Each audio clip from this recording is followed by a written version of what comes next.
Hello. We're doing a drive cast today. Don't know how it's gonna go. Can't see the fucking monitor on the camera, so I don't know if that's looking grand. I can't really check the mic, so I don't know how that's gonna go. But you know what? I've tried a drive cast before, and it's gone sort of okay, except I forgot that the camera fucking turns off halfway through each time. Well, not halfway through, like fucking after 10 minutes. So the first time it was like I've got the camera going, but you only get fucking visuals for like the first 10 minutes, and then it turned off again and it was completely out of focus. So yeah, that wasn't great, but this time I've remembered to get the focus in check, so hopefully I am in focus, because I spent fucking 20 minutes trying to find the perfect fucking... Just realised there that I haven't got my fucking headlights on, so that's class. I spent like 20 minutes fucking getting the focus tip top. I might be slightly out of focus, but hey, it's all in the name of fucking driving, isn't it? So yeah, welcome to Documented Bits. This is probably where the intro will go. Bap.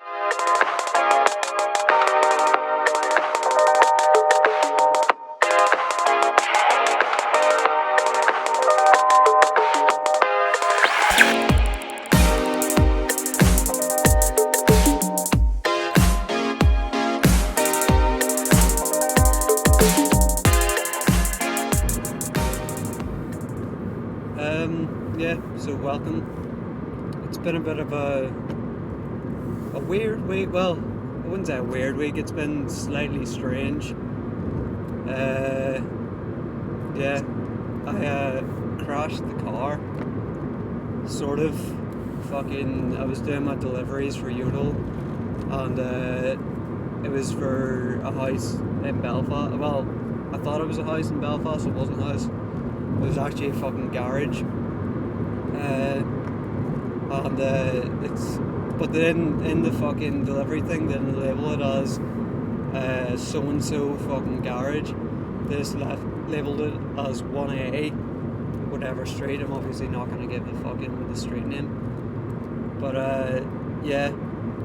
So then I stopped outside number 1, thinking, right, so 1A is gonna be right beside that. It'll be the house beside it. Nope. It wasn't. The house beside that was 3. So I thought, right, I'll reverse up a wee bit and fucking check the house that I thought was number 1. Maybe it'll be 1A. And didn't realise there's a fucking telephone pole behind me. I reversed, and I fucking reversed into the fucking telephone pole. So that was a really fun time. Smacked my head off this yoke here.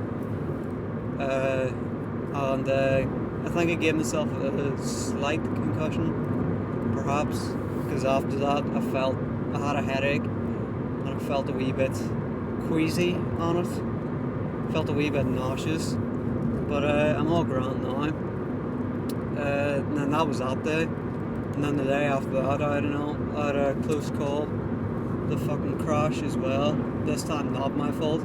Some cunt coming around the corner of a back road really fast on the wrong side of the road, on my side of the road, which for Americans, if you don't know, is the left hand side of the road. And yeah, they almost hit me, and then I found out, and then Big Arlene and Michelle announced our roadmap to getting out of coronavirus and lockdown, which really, it didn't tell us anything at all. There was no dates on it, because if you're from England, or if you know about England's lockdown roadmap outlined by Big Bojo, Boris Johnson, they have dates for whenever they're gonna start like releasing each fucking restriction, and yeah, they're supposed to be completely fucking back to normal by 21st of June or something. No, we didn't have that.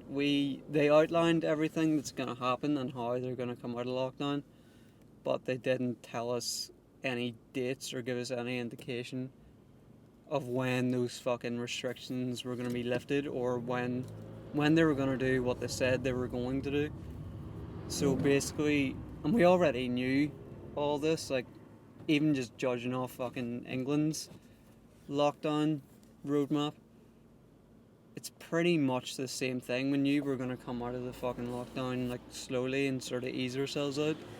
So basically, they've given us a colourful fucking picture of what we already knew, and told us that it was something new and something different when it just wasn't. So that was a big blow to whatever optimism people had fucking built up. And then I found out this morning, I found out it wasn't working because I got a text at around fucking 7 in the morning basically saying, you know what, the warehouse is pretty much empty here, so a lot of yous shouldn't be expecting packages, and I was one of those.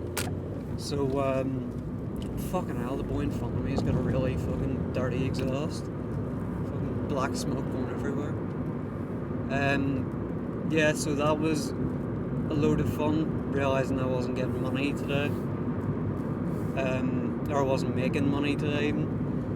And then I also found out that, I've talked about Sunflower Fest in the past, like 2 episodes ago, I think it was. I talked about some experiences and stories from Sunflower Fest and talked about how it was like this really great thing and produced some of the best moments of my life thus far. And then I found out today it's not happening this year, which is what I sort of expected, but at the same time it was a bit of a blow to morale to find out that it definitely wasn't.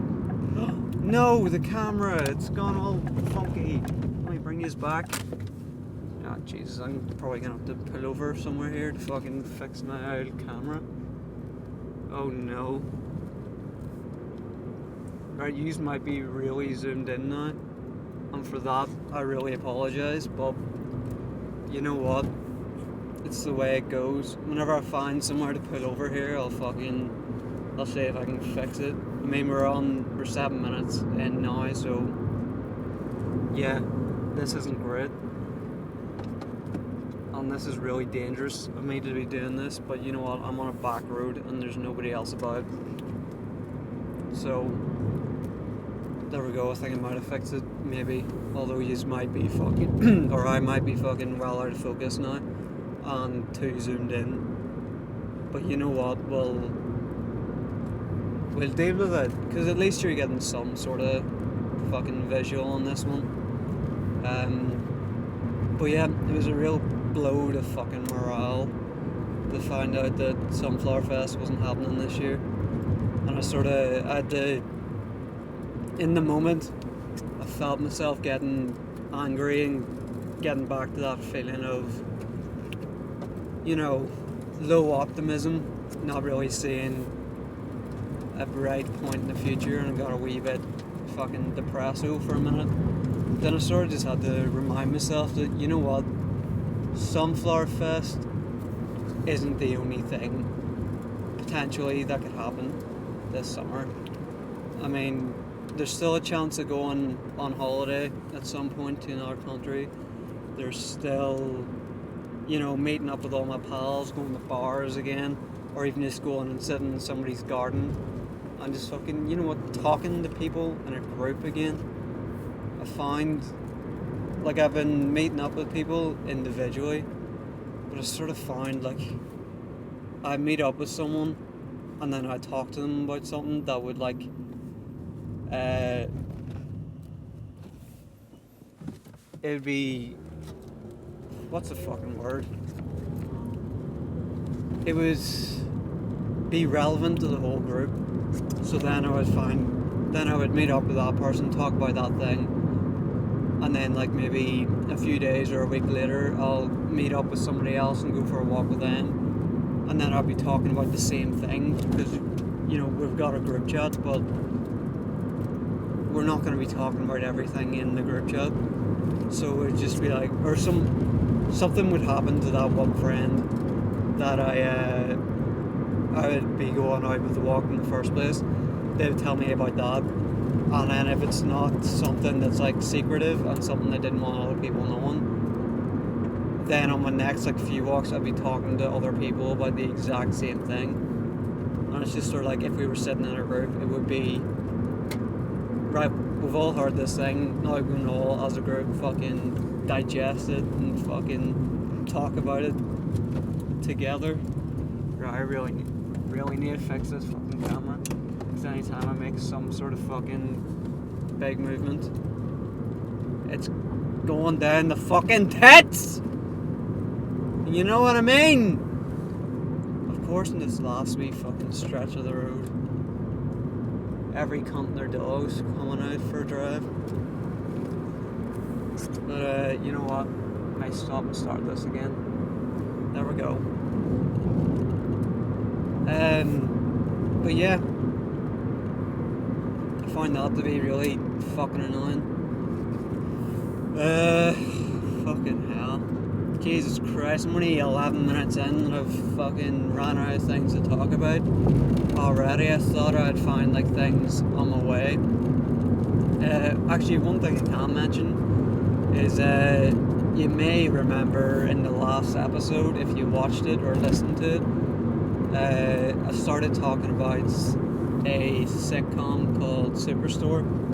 Started comparing it to The Office and sort of to other sitcoms, and I thought, you know what, this is something I can run with. I got a wee bit passionate talking about it, and I've been watching more Superstore, and I've started making a big comprehensive list of things that I found whilst I was watching it. Sort of things that I thought about, Jesus Christ, things that I thought about as a filmmaker, as a content creator, things that sort of annoyed me, things that I did well, and I started, because I've watched The Office so many fucking times. I'm on fucking, I think it's my 5th rewatch, or I've just finished my 5th rewatch of The Office, so I know that shit inside out. So it's not one of those things where I have to watch an episode of Superstore, then I have to watch an episode of The Office and do the whole back and forth thing. I don't have to watch both things at once. I've got the knowledge of The Office, I've got the knowledge of all the relationships and dynamics, and even all the behind the scenes shit, because I've been listening to The Office Ladies podcast. Shout out one time, I know you listen. So basically my point is, I know The Office, so I don't need to watch it again, and I'm just fresh off the back of a new rewatch, so it's fresh in my mind, so I can sort of just watch Superstore and make comparisons instantly. So I've started doing that. I've got a massive fucking list so far. I'm 3 seasons deep out of 5 seasons that are on Netflix. This is of Superstore. And yeah, soon I'm going to be doing a big fucking compare and contrast episode on the pod, as I found even whenever I put up the promotional stuff for the last episode, I found a lot more people were liking the promotional stuff, simply based off the title of the episode, because if you follow us on Instagram at Documented Bits, you can tell whenever I'm really digging an episode, or I think the episode is worth fucking putting out there to everyone, worth promoting, because I'll put up wee clips, and then I'll make a wee smash cut edit thing, whereas episodes, most of the ones I do by myself actually, I'll just sort of put up the thumbnail and be like, you know what, if you want to watch it, you can watch it. If you don't want to watch it, I'm not going to mind, because it's just me rambling and talking shit, much like this episode probably will be. But yeah, recently I've sort of just been brainstorming things I can do to sort of make the podcast a bit more interesting, because it's hard to find things to talk about, as you can probably tell from this episode. It's hard to find things to talk about by yourself, especially I find that, because I'm one of those people where not that I need to bounce off people, but I'm at my best whenever I've got a person to fucking bounce things off, and we can build like a back and forth and get other perspectives on it, and I can explore those perspectives and have a fucking laugh with someone. I find it difficult. Jesus Christ, speed up, I find it difficult talking by myself to build a decent fucking bit, because like I feel like if I do this and then I laugh at it, it's sort of like a self-conceited thing, like I'm licking my own hole. Fucking look at me, I did a wee funny, now I'm gonna laugh at it because I think I'm the funniest cunt out there. It's not like that. If I laugh at something, it's genuinely because I think it's funny, but I do realise that I am probably at my funniest when I've got somebody to fucking talk to. Because even if you watch a bit with me and Josh, it'll be one of us will start off by talking something, and then the other one will make a wee joke about what they said, and then in either of our minds we'll go, oh shit, imagine if like this happened or that happened with this scenario, and then we build like a wee narrative with it. Speaking of narrative as well, I've been doing... Right, that was a fucking late indication. Same cunt that was going slow earlier. Right, I just thought of something there, but I'll get through this before I go to that. No, I can't really fucking remember what I was saying. Okay, yeah, I'll get to this. I'll get to my fucking road rage now. One of my biggest gripes with driving is people who don't know how to indicate. Like, it's not that hard. Some cars, like BMWs, you'll find a lot of them, or Audis, you'll find a lot of them are built without indicators, which is interesting. There we go, I just saw a BMW not indicate there. I mean, what does it take? 2 seconds to fucking... I was going to demonstrate it there, but then I realised basically at the minute I'm at an intersection where you can go left, right, or straight ahead. But it's not that hard. You fucking... boy in front of me that's just there fucking indicated, so fair play to you, fella. Fucking indicator warrior. But yeah, I'm a big advocate for an indicator, especially at a roundabout. Roundabout fucking indicating is essential. Can't tell you the amount of times I've been cut off at roundabouts because they haven't indicated.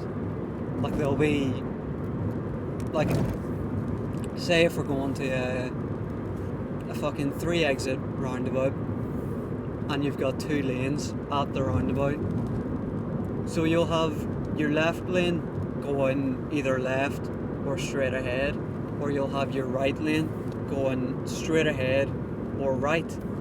So then if you're in the left lane going straight ahead and the cunt in the right lane is going straight ahead as well, you'll find an awful lot of the time, if you don't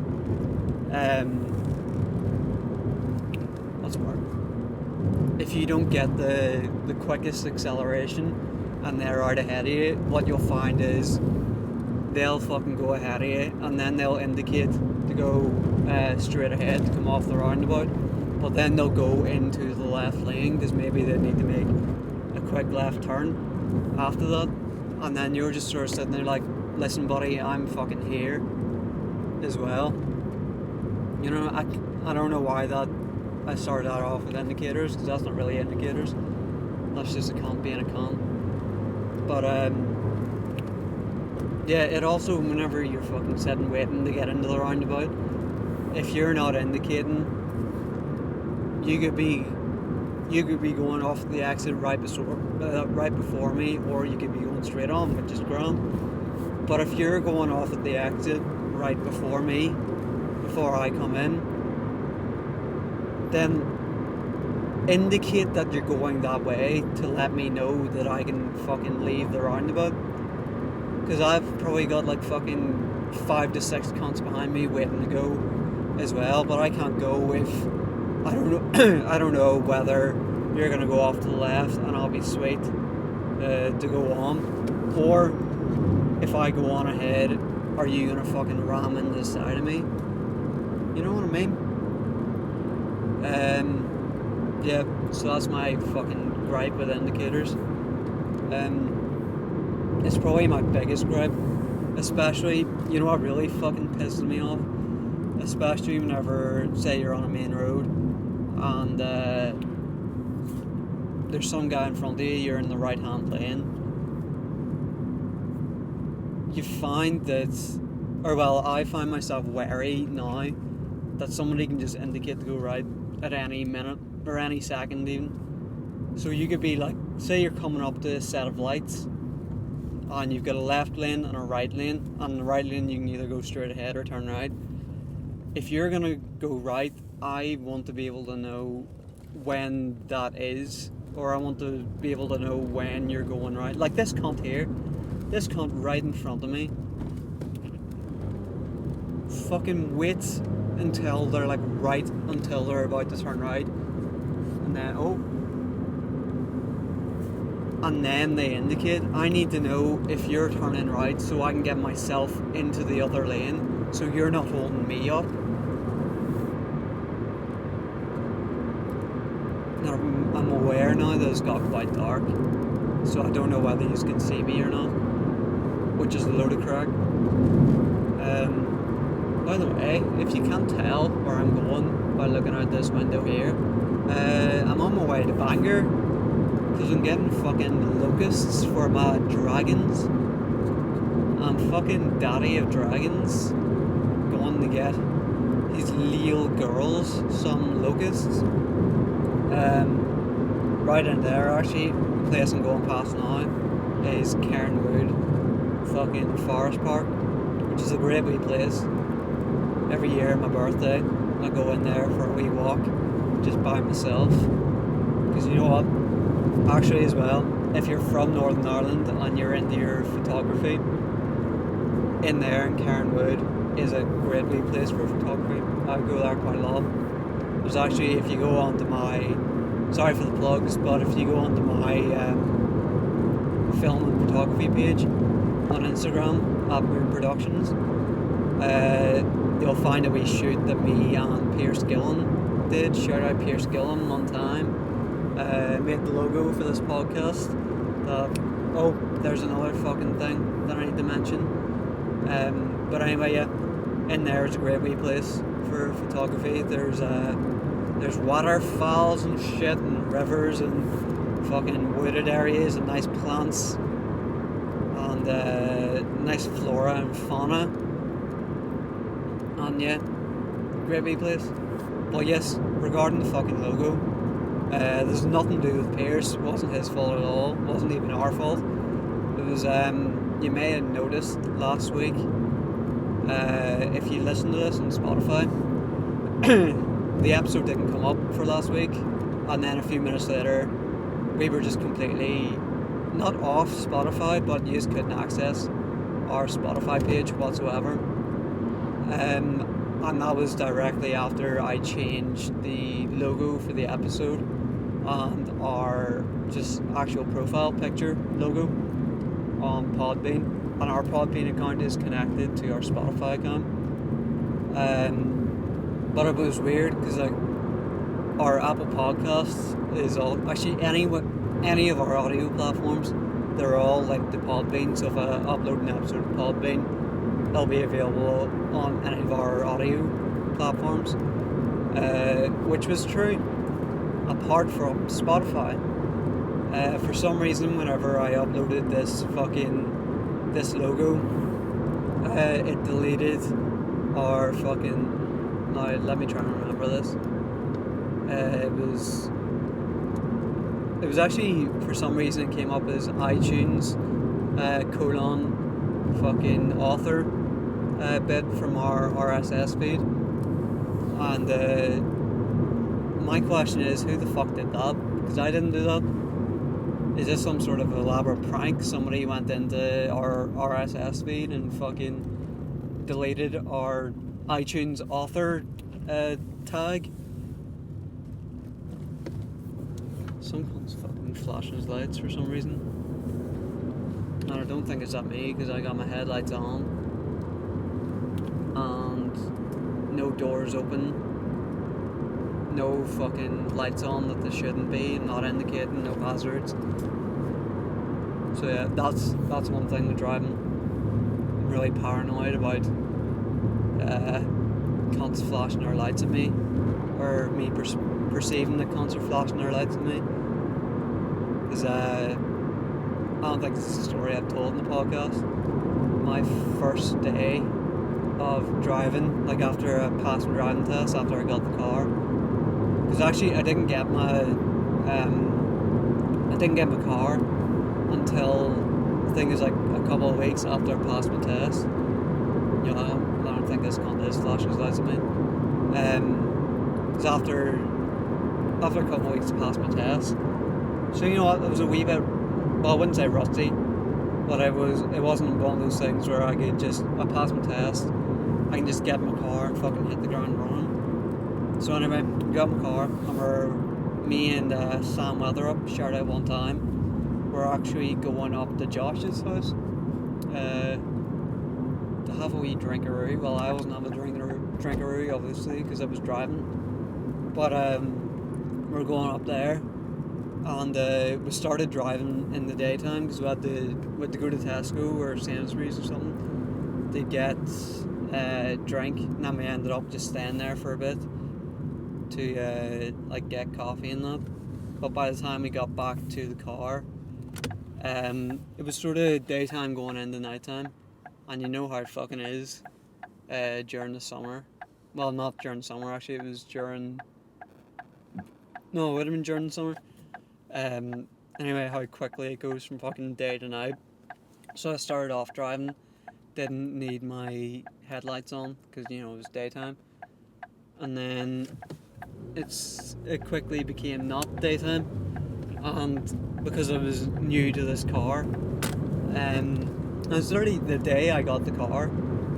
It was my first drive going up to Josh's house, and didn't have my headlights on. And every cunt was fucking flashing their headlights at me. I didn't know what they were fucking flashing their headlights to me about because I was a naive young boy.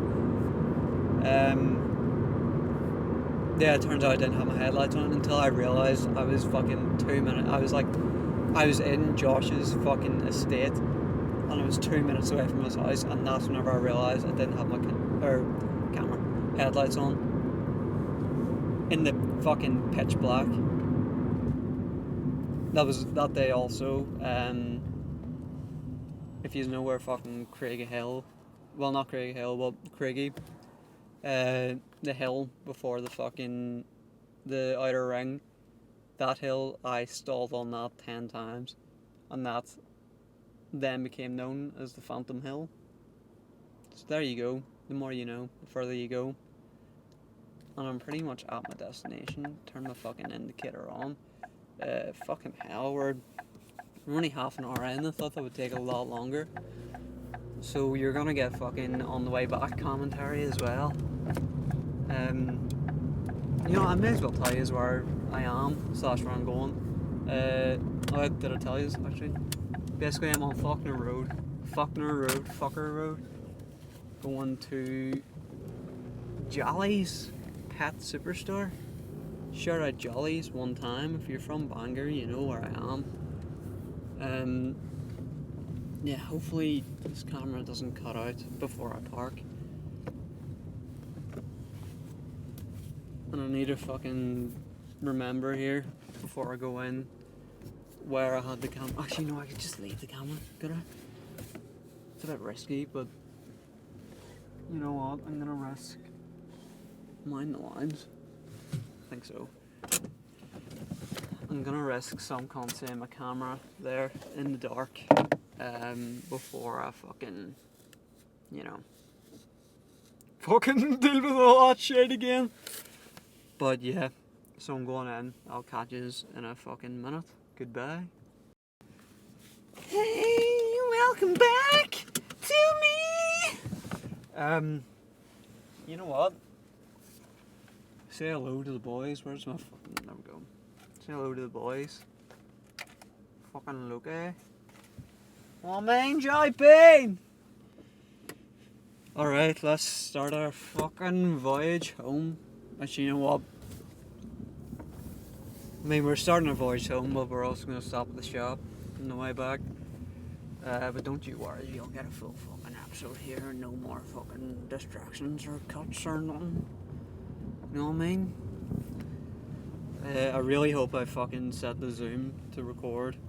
Otherwise, this will be a completely botched episode. You'll have like half an hour. But, yeah. It was a nice wee trip in the Jollies there. Just chatting away till we got behind the counter. Actually, probably shouldn't call her wee girl, because that's a bit... Is that misogyny? No, it wouldn't be misogyny. It's a bit rude. But I was talking to the woman behind the counter. She's very dead on and nice. Chatting away about fucking bugs and that.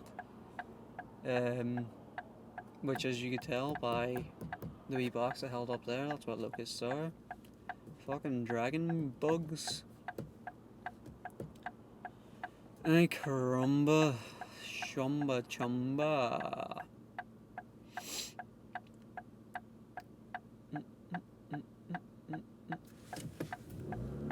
Just seen the most paedophile looking cunt I've ever seen. One of those guys that if I were to draw a paedophile, that's what I'd draw. Which is, you know what, that's what Jimmy Savile was, wasn't it? I mean, I know Kevin Bridges has a bit exactly like that. I'm just remembering. I'm dead honest with you now. I didn't. I wasn't thinking about the fucking Kevin Bridges bit whenever I said that. But that's where I realised, that's where I got it from, Kevin Bridges. If I were to draw a pedo, Jimmy Savile is what I'd draw. Which was me fucking making that wee reference to Jimmy Savile, was me half realising what I'd just said. Like, there's a big fucking Tesco there that I never realised until now it was there. Spring Hills fucking shopping park? What? How do you know what was the thing? Driven this road fucking many times, never noticed there was a fucking shopping centre there. The big old Tesco's. Fucking hell, every day's a school day. I realise I've been swearing a lot this episode as well. I apologise for that. I also realised whenever I was in Jollies there, last time I did a Drivecast episode was whenever I was in my old car. I'm pretty sure. My old Fiesta. This is a newer Fiesta. So hopefully this one, the audio will be a bit better, because you know what, this Fiesta is a lot quieter than the other one. Check, I got my headlights on. Jesus Christ. You know what, I probably won't let this go that much longer. Alright. Another fucking BM being a cunt. I probably won't let this go on that much longer. Because, you know, as I say, I haven't got much to talk about. Yeah. One thing I was actually thinking about last night, trying not to put my mouth up to my hand up to my mouth, because I realised I could fuck with the audio as well. One thing I realised last night is where my sense of don't rely on anyone and if you want something done, you do it yourself. Sort of mentality came from, and it's from school. I realised last night because I was listening to the Blind Boy podcast, and this week he talked about his high school experience, and one moment pops up in my mind that that I can trace back to why I am the way I am, basically. And I found, like, especially through doing fucking uni stuff, I try to take control of a lot of the projects going on and all the different components of the project. And you know what, you probably can't see me at all right now, but you know what, it's all part of the experience. We have found that, say even the last fucking production we did, Reverie, which is available on YouTube, I did editing, camera, directing, producing. I had a hand in the writing process. I had a hand in the sound process as well. So sort of, I like controlling things, and if I want something done right, I'll do it my way. Done right in my mind. It might not, like, if I let other people take control of it, it might have been a better film, I don't know, or it might have been worse. But I realised that that's something that I do quite a lot. Even this podcast, like, I control the majority of the factors of this podcast getting made. And I traced it back to one very vivid memory I have in my head of my English teacher. Well, I've got two actually. My English teacher, I'm not going to name names, but GCSE, parent-teacher evening, told my parents that I was on track for an E. And if you don't know the British grading system, it's basically A star, A, B, C, D, E, and then U is a fail. Or well, no, U stands for ungradable. So basically, you've done so shite that they're just like, you know what, we can't even grade this because it's so shite. It's basically if you write your name on the test paper and fill out one question, you've got a U. But yeah, she predicted me an E, which is obviously one grade above a U. And I've always sort of prided myself on my creativity. And you would think it was English literature as well, which is all about creativity, fucking poetry and shit, and storytelling. And that was whenever, because I wasn't even like a trouble kid either. Like, I sat at the table with my friends, but I still did my work, you know, I did my homework, so I tried my best. But at this point I hadn't done any assessments or anything, so I don't know what she was basing an E off. I was going off what she was fucking telling us. Like, I was doing homework to the best of my ability, going off what she was telling us. And then at that point I thought, right, fuck it, the way things are going, they're not working, so I'm just gonna basically teach myself English lit. So I went on the internet, all the books we were reading and everything, and I started doing a lot of my own research, and started fucking disregarding pretty much everything my English teacher was telling me, going onto the internet and finding things out for myself, which in a way is probably what you should be doing anyway. But like, the whole thing is that you're supposed to take what your teacher tells you, go home and then research further into it, whereas I was just doing fucking like base work research and then building off that myself. And then I ended up getting a B in my English lit, which, you know what, isn't too fucking bad for having taught myself for the majority of the year. But I just remember in that parent-teacher evening, she predicted me an E and started saying to my parents that I was a a distraction to myself and others in class, and basically made me out to be a fucking delinquent. And she straight up said to my parents, I don't see your child. I can comfortably predict your child not passing GCSE English, and I suggest that he goes for foundation English, which, again, if you don't know, it's like foundation is basically if you're not particularly strong in a certain subject, they'll offer you foundation level in that subject, which basically means it is slightly easier. They give you a better chance of passing, but even at that, that's all you can do with foundation level. Like the highest you can get in foundation is a C, whereas like obviously if you did higher, like the higher level, you could get anywhere from an A star down to a U. There we go, a nice indicator, warrior. What did I call it earlier? Indicator warrior? Fucking indicating early to tell me that he's going to indicate right. Good for you, sir. Thank you. Yeah. So she wanted me to do foundation and get at the most a C, which I was not for. But I'll never forget her saying to my parents that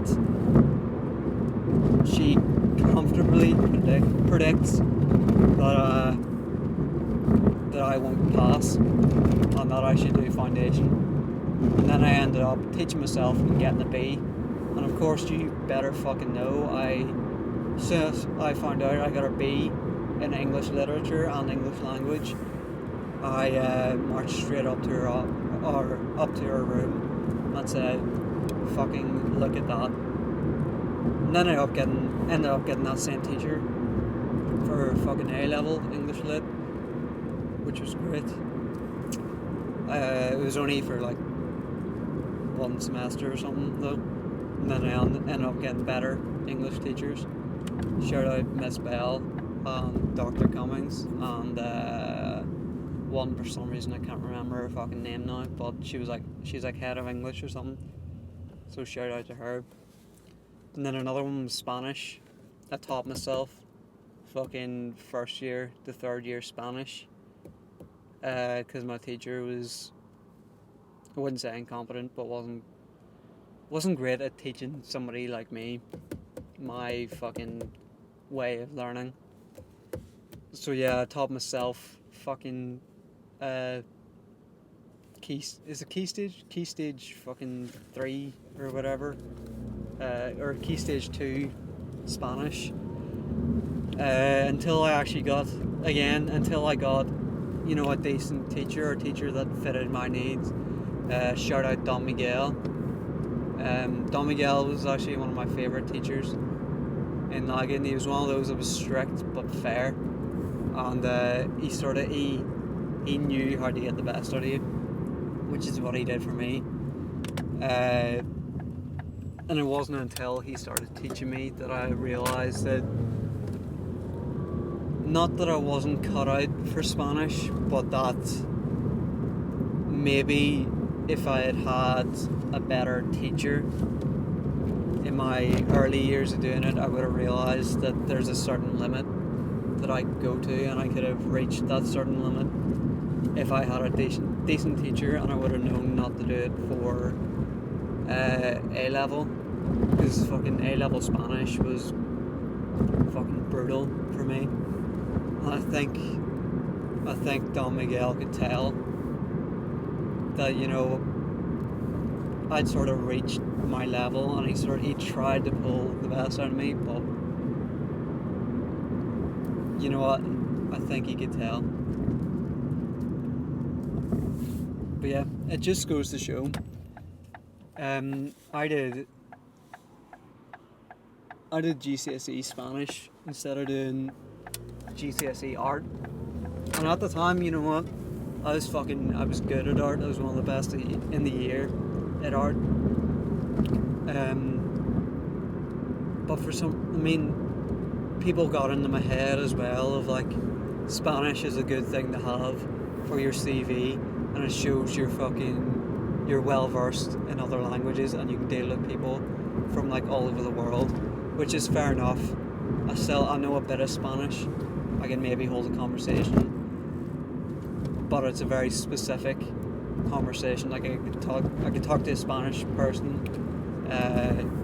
in like Spanglish about sports and going to the cinema with my brother. I couldn't even talk to someone about fucking film or my fucking career path in Spanish. But it was like, I realised I was good at teaching myself whenever I found out in it was either Spanish GCSE or Spanish A-level. There's a thing called complex sentences.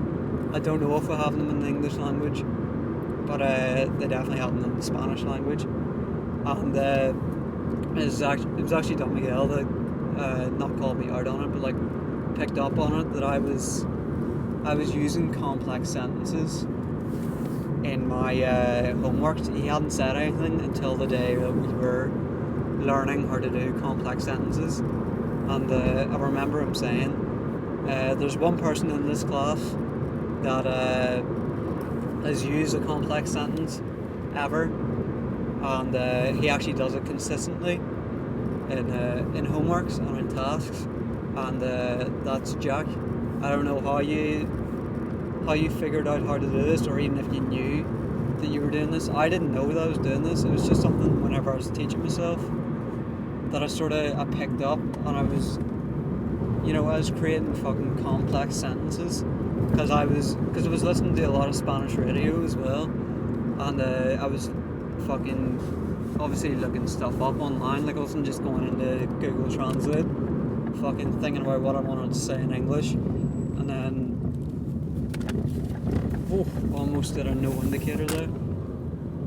It wasn't just I was going into Google Translate thinking about what I wanted to say in English and then translating into Spanish. Which, by the way, if you're in school and you do that, don't, because Google Translate and all those translator apps and websites and everything. Oh god, did the camera move? Can't tell. They'll give you the most literal translation possible, whereas that's not how it works. Some things just don't translate from Spanish to English, or they translate differently.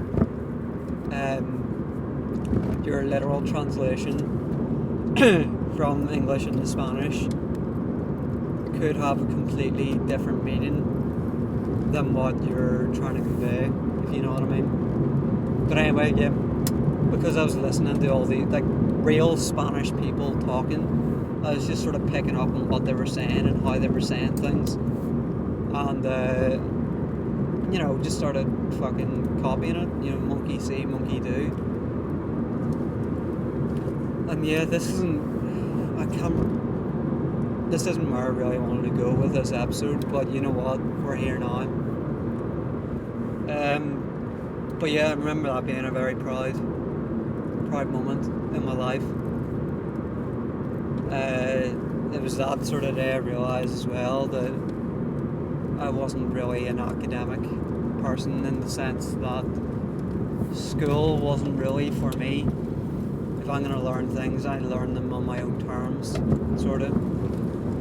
And it's still true to this day. If you try to tell me something, if you try to sit me down and teach me something, there's a very high chance that I'm not going to listen. However, if I stumble across something myself, or if I hear somebody that I respect, not that I didn't respect the teachers in school, but somebody that I look up to, if I hear them talking about it, then I will take it into my own hands and be like, that sounds pretty interesting.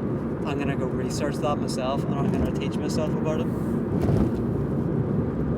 But yeah, that's just how it is. Jesus Christ! 20 minutes in the second half of this podcast. So I'm gonna stop it here. Whenever I find somewhere pull over, I'm pretty sure there's somewhere on this road. You can hear the squeaks in my fucking car every time I change gear. Whoa! Headlights, fucker! Yeah, whenever I find somewhere to pull over here, I'll end this. But anyway, thanks for listening if you did. I don't want to pull into someone's driveway, because that's a bit dodgy. If I find like a field or somewhere that I can stop at. But yeah, thanks for listening if you did. I often find driving to be therapeutic, and it's even more therapeutic if I'm talking to myself as well. Here we go. Pull in here. Way. Yeah, find it more therapeutic whenever I'm talking about problems and things as well. But yes, thank you very much for listening. Hang on, stick this light on. Hiya. You can follow me. Well, you can follow Documented Bits on Instagram, Twitter, and Facebook at Documented Bits. You can follow me on Instagram at The Old Beardo and at Moon Productions. You can follow Josh on Instagram at Real Joshy T. And you know what? I'll throw a wee indicator on here. You can follow Josh on Instagram at Real Joshy T. And yeah, that'll do us. Thanks for watching. Good night.